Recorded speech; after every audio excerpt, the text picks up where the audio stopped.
Graça e paz, meus queridos irmãos. Eu tenho uma palavra para nós nesse momento. E o título da palavra, da mensagem é essa: nem tudo se espiritualiza na igreja. Esse é o tema desta mensagem. Você aí de todo lugar deste Brasil, meus irmãos, minhas irmãs, se você tem qualquer dúvida, eu estou aqui. Eu estou aqui para te ajudar. Eu não quero nada seu, a não ser a sua atenção. Você estando me ouvindo, me assistindo, isso muito me agrada. Porque eu sou um homem realista. Eu dói na minha consciência o que eu vejo dentro desses movimentos aí que se chama igreja. Isso me dói dentro de mim. Então eu vejo eles escravizando esses tal de pastores, bispo, apóstolo, reverendo, querendo que tudo se espiritualiza dentro da igreja. E não é assim. Não é dessa forma. Então a mensagem, a palavra que eu quero dizer, que igreja, como eu já disse e repito, que igrejas são vidas. Nós somos membros, e os membros unindo formam um corpo, e esse corpo é Cristo. Porque, na verdade, isso que nós vemos por aí, em todos os estados, em todo o Brasil ou em todo o mundo, não são igreja, são movimentos. Esse é o nome correto. Movimento ou uma comunidade é uma palavra correta. Porque isto saiu da boca de Gamaliel. Quem foi Gamaliel? Foi um grande doutor da lei. Quando os apóstolos estavam ali, foram presos e foi levado à presença de sacerdote, sumo sacerdote, as autoridades do templo. Então eles disseram: esses homens estão enchendo Jerusalém dessa doutrina. Nós queremos acabar. Então nós vamos matar todos esses apóstolos. Então Gamaliel, que era um homem muito respeitado, pela qual ele foi professor do apóstolo Paulo, ele pediu para que ele saísse da sala. Os apóstolos saíssem e fossem para uma outra sala e disse: varões, tome cuidado com o que vocês estão querendo fazer com esses homens. Porque alguns tempos atrás surgiu aqui em Jerusalém um tal de Teudas. E ele fez um grande movimento. Veja bem, ele não diz, ele abriu uma grande igreja. Ele não disse isso. Ele fez um movimento, reuniu 400 pessoas. Mas ele foi morto. E foi todos dispersos junto com ele. E tudo isso acabou. Passando mais algum tempo, surgiu um outro, tal de Judas. E abriu uma outra igreja, não. Fez um outro movimento. Mas aconteceu a mesma coisa. Dispersaram, mataram e assim por diante. Acabou tudo. Se esses homens for igual àqueles, isso não vai virar nada. Isso vai acabar em nada. Mas se eles são homens de Deus, estão aqui a trabalhos de Deus, cuidado. Cuidado, porque vocês estarão lutando contra Deus. E a Bíblia mesmo diz no capítulo 10 e 31 de Hebreu: horrendas coisas é cair nas mãos do Deus vivo. Então, quando Gamaliel falou isso para eles, eles temeram. E Gamaliel: cuidado que vocês estão lutando contra Deus. Se eles for igual àqueles, não vai acontecer nada. Vai ser desperto, vai acabar. Mas se for Deus na vida deles, vocês estarão lutando contra Deus. Cuidado! Então, aquelas autoridades temeram. Onde está isso, irmão? Está no capítulo 5 de Atos, do versículo 36 ao 38 de Atos dos Apóstolos. Então, meu irmão, não é igreja, é movimento. E o que nós vemos hoje, esse monte de título, que eu não preciso nem dizer o nome, são o quê? Movimento. São empresas com CNPJ, com seus empresários, e o que eles fabricam? O que eles constroem ali dentro? O que eles produzem? Nada. Nada. O que eles fazem? Nada. Simplesmente existe por existir. Não faz diferença nenhuma. Se eles parar, fica melhor do que eles continuar. Porque eu sei que isso é uma enganação. Por 43 anos eu passei lá dentro e sei muito bem do que estou falando. Eu fui de linha de frente. Eu não fui membro de banco, como se diz por aí. Membro de banco é parafuso, é pé de banco. Eu ensinava. Eu dava ensino para obreiro, para pastores, porque eu fiz vários cursos e cheguei aonde eu cheguei. Mas eu repudiei tudo isso, como Paulo disse, como esterco, e buscou do alto céu a graça de Cristo. Então a mensagem, o título da mensagem é essa. Nem tudo. Porque nós vemos querendo se espiritualizar tudo dentro da igreja. Meu irmão, essa igreja é santa. Quem diz que é santa? A igreja, sim, a pessoa, o que está dentro dela é santo.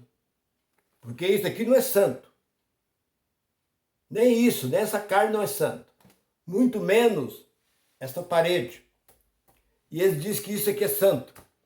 Os bancos, eles querem espiritualizar os bancos. Aquele palco, aquela tribuna, aqueles instrumentos, tudo que existe lá dentro, as cortinas, tudo que existe lá dentro do templo, eles querem espiritualizar. E na verdade, Jesus diz, as minhas palavras, João 6:66, as minhas palavras são espírito e são vida. Outra vez, Deus procura adoradores.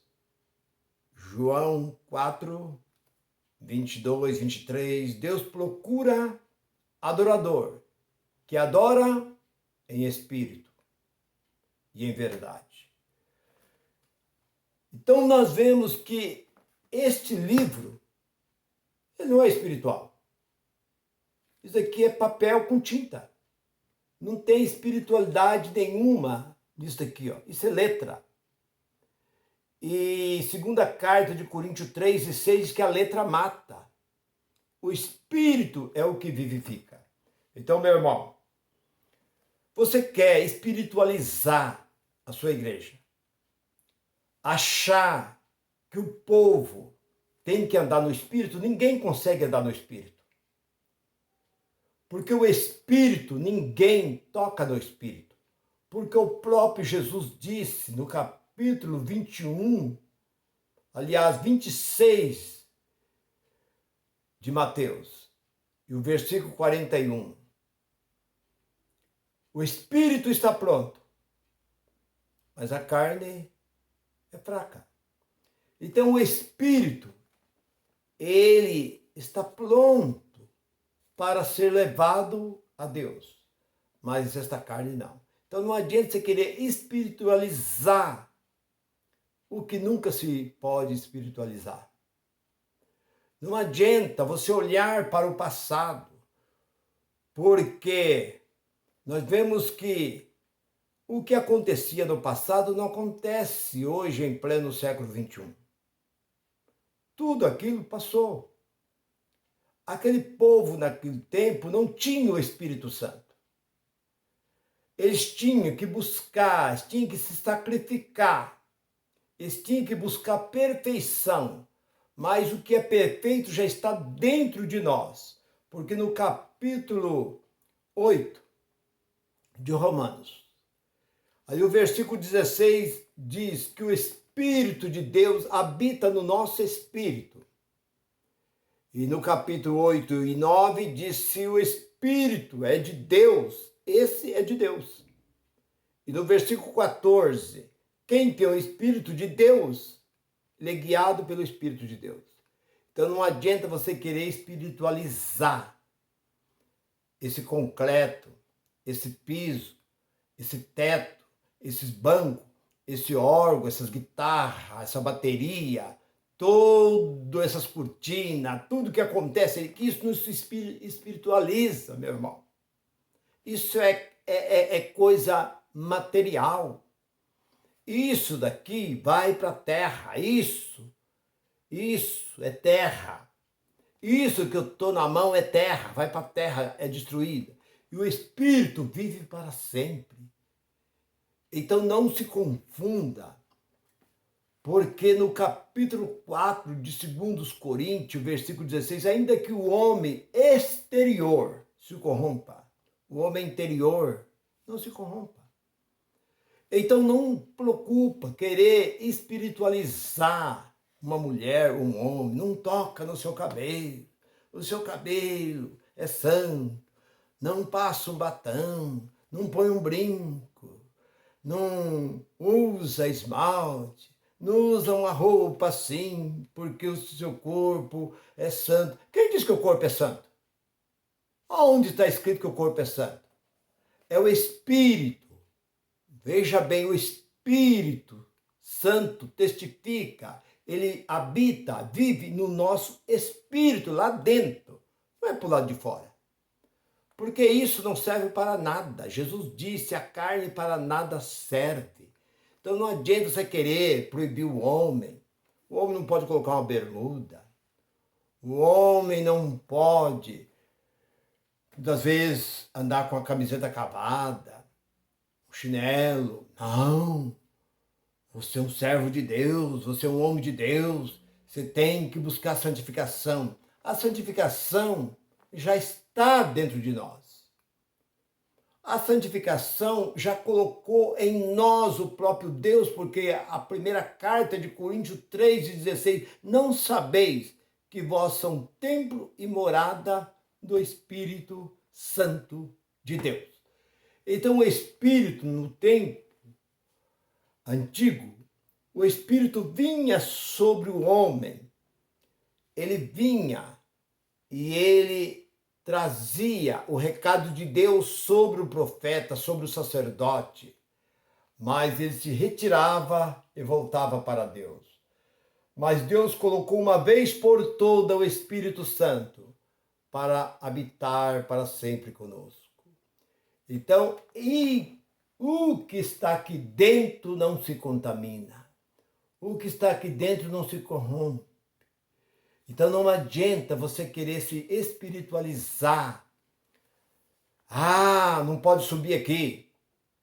Qualquer tipo de pessoa. A pessoa para subir aqui em cima tem que ser uma pessoa espiritual. A pessoa para pregar aqui tem que ser uma pessoa espiritual. A pessoa para cantar aqui, pegar esse microfone tem que ser espiritual. Não existe pessoa espiritual. Espírito não tem sexo, não tem cor, não tem tamanho, não tem forma. O Espírito é de Deus. Deus é o Pai do Espírito. 12 e 9 de Hebreus. Deus, ele é o Pai do Espírito. O Espírito de Deus está dentro de nós. Então aprenda, você que quer espiritualizar tudo aí dentro, querer que tudo seja espiritualizado no dia da ceia, não toca na bandeja, vem aqui na frente, faz aquele show, aquele espetáculo. Para mim é um show. Vem aqui na frente a irmã, o irmão que está em pecado. Que pecado? Onde existe esse pecado? Onde vocês tiraram esse pecado? Vocês são mais do que Deus? Isso não existe. Deus acabou com o pecado. Agora vocês estão querendo ser mais do que Deus? Como Deus disse a Samuel, ali no capítulo, logo ali, capítulo 1, ali de capítulo 16 de Samuel, Deus disse no primeiro versículo, Samuel, você está querendo ser mais do que eu? Até quando você vai ter dó de Saul? Eu, o Senhor, já rejeitei Saul. E você fica aí passando a mão na cabeça de Saul? Então vocês, Deus acabou com o pecado por intermédio do seu filho. Jesus veio fazer o que aqui? Veio fazer um espetáculo naquela cruz? Ele veio acabar com a lei. 1440 anos durou a lei. E a lei só trouxe o quê? Condenação e morte. Mas Jesus, uma vez por todas, pôs fim. Hebreus 9, 26. O pecado foi exterminado na cruz de Cristo. Agora vocês vão lá e diz que tem pecado. Vem aqui na frente, os que vão participar da ceia. Fica de pé, faz aquele espetáculo, aquele show, aquela coisa vergonhosa, chamando as pessoas para vir pedir perdão. Vem aqui, aquela humilhação. Meu irmão, minha irmã, não vá. Chega nesse dia, não compareça lá. Que diferença faz você ir lá comer pão com suco? Aliás, se fosse pelo menos comer, não tampa nem um buraco do dente. Aquele pedacinho que eles dão ali. Aquele copinho daquela água doce lá, que aquele nem suco não é. Não perca o seu tempo com essas coisas. Isso é uma coisa impura, uma coisa imunda. É uma imundiça, essa tal de ceia. Porque ceia não existe. Ceia é jantar. O que Jesus fez foi Páscoa. Lá no capítulo 22 de Lucas, capítulo 26 de Mateus, capítulo 14 de Marcos, capítulo 13 de João. O que Jesus fez foi Páscoa, que era a festa que fazia os judeus todos os anos. Eles comiam a Páscoa para lembrar a saída do Egito, o sofrimento que eles passaram lá. E vocês fazem esse show, esse espetáculo ridículo no dia dessa tal de ceia, que na verdade ceia não existe. Ceia é jantar. Se vocês colocassem uma mesa, enchesse de comida e bebida, e o povo comesse, bebesse à vontade, colocasse aí uma churrasqueira e assasse carne, o povo comia, o povo bebia, o povo saciava, eu iria discordar. Mas, porque quem fez isso foi a igreja de Corinto. A igreja de Corinto que deu de comer, que o povo comeu, que embebedaram, ficaram todos cheios de tanta comida. Paulo chegou e repreendeu aquele povo. E vocês, por falta de conhecimento, pega a repreensão de Paulo e traz para dentro da sinagoga de vocês. É isso. Por falta do quê? Jesus disse, 22 e 29 de Mateus, errai por não conhecer as Escrituras e nem o poder de Deus. Fica com esta palavra, que o Espírito Santo continua iluminando aqui, Efésios capítulo 1, versículo 18. O Espírito trabalha na mente, iluminando os olhos e a mente do homem. Graça e paz para todo. Goodbye, goodbye.